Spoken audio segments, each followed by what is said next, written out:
Sir, Punjab में अब शिक्षा मंत्री की इस्तीफे की मांग उठ रही है। लगातार सभी पंजाब के जो शिक्षा मंत्री हैं उनके इस्तीफे की मांग कर रहे हैं।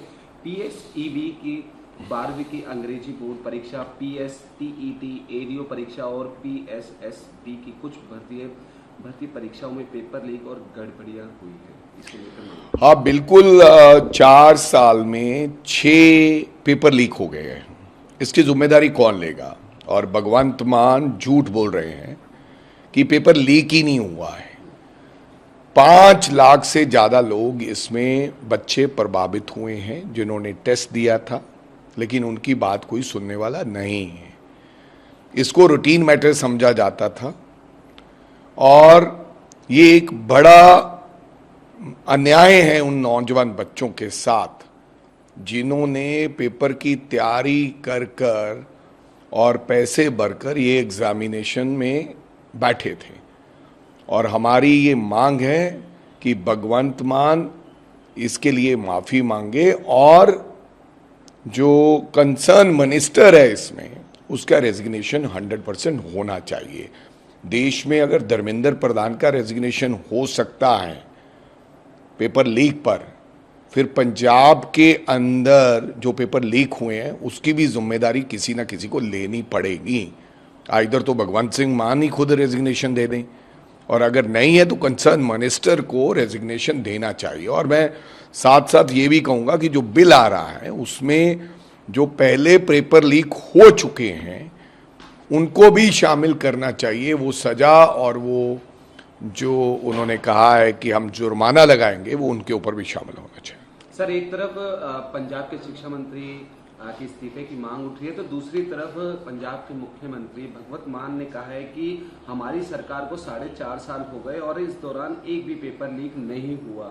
हालांकि सिर्फ 2 जगह नकल की शिकायत मिली थी कि ब्लूटूथ और पेन पेपर बाहर भेजे जा रहे हैं और बाहर से जवाब मांगे जा रहे हैं, 3 से 4 लाख रुपए लिए जा रहे हैं। हालांकि उन्हें पकड़ लिया गया कुछ ही मिनटों में और 21 लोगों को गिरफ्तार कर जेल भी भेजा। तो क्या किया फिर 21 लोगों को गिरफ्तार करके?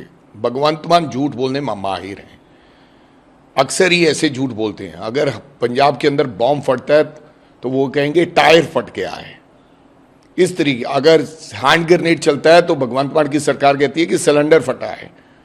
ऐसे गलत तथ्य देने में भगवंत मान की सरकार और भगवंत मान माहिर हैं।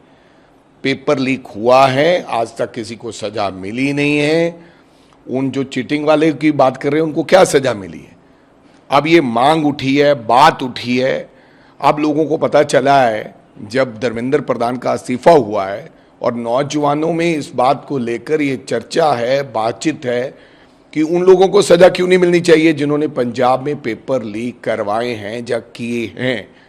5 लाख लोगों से ज़्यादा नौजवानों का और बच्चों का भविष्य इन पेपर्स में वो शामिल हुए थे, जुड़ा हुआ है। केंद्र सरकार आज लोकसभा में नया पेपर लीक कानून पेश करेगी। इसमें पेपर लीक और नकल करने वालों के लिए कई लाख रुपए तक के जुर्माना और जेल का भी प्रावधान दिया गया है। हालांकि गंभीर मामलों की जांच के लिए एक स्पेशल टास्क फोर्स भी बनाई जाएगी। देखो बात ये है, इसमें मैं एक ही बात कहना चाहूँगा कि आपने टास्क फोर्स बनाई जाएगी, आपने 10 करोड़ का जुर्माना कर दिया है, सुना है मैंने, आपने 10 साल की सजा कर दी है, लेकिन आपने इसमें कोई ऐसे ठोस कदम मेरे को लगे नहीं कि पेपर लीक ना हो।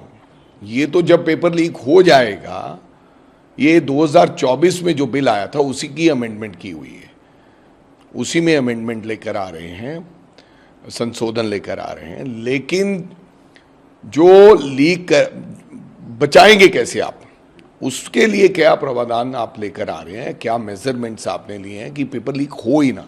ये तो होने के बाद होगा ना।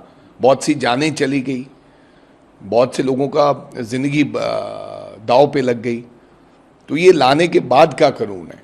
लेकिन लाने से पहले आप पेपर लीक ना हो उसके लिए क्या कर रहे हैं, जरा वो मेरे को लगता है सरकार को जोरदार इसके ऊपर बात करनी चाहिए। सर, विपक्ष सीजीटी प्रदर्शन के दौरान जो पुलिस ने कार्रवाई की प्रदर्शनकारियों पे, उसका मुद्दा भी आज लोकसभा में उठा सकता है और प्रधानमंत्री मोदी से माफी की मांग भी कर सकता है। पेपर लीक का मुद्दा भी संसद में गर्मा सकता है। बिल्कुल, पेपर लीक का मुद्दा तो है ही है, और राम मंदिर का चंदा चोरी वाला मुद्दा के ऊपर भी हमने पहले दिन अपनी बातचीत रखी थी। विपक्ष ने दोनों मुद्दों की बात कही थी कि धर्मेंद्र प्रधान का इस्तीफा हो, और जो आप कह रहे हैं कि देश के गृह मंत्री को राहुल गांधी ने चिट्ठी लिखी है, उन्होंने कहा कि पायलट्स गन यूज करने की परमिशन किसने दी? आपने दी, किसी और ने दी? अगर आपने परमिशन नहीं दी, या तो बताएं आपने परमिशन दी, या आप बताएं कि परमिशन मैंने नहीं दी। अगर नहीं दी तो फिर वो पायलट गन्स किसने यूज की? क्या वो संघ के जो उन्होंने एक फोर्स तैयार की है, अपनी फोर्स तैयार की है, क्या वो लोग थे? क्या वो आरएसएस के लोग थे जिन्होंने ये काम किया है? इसके ऊपर भी स्पष्टीकरण चाहिए।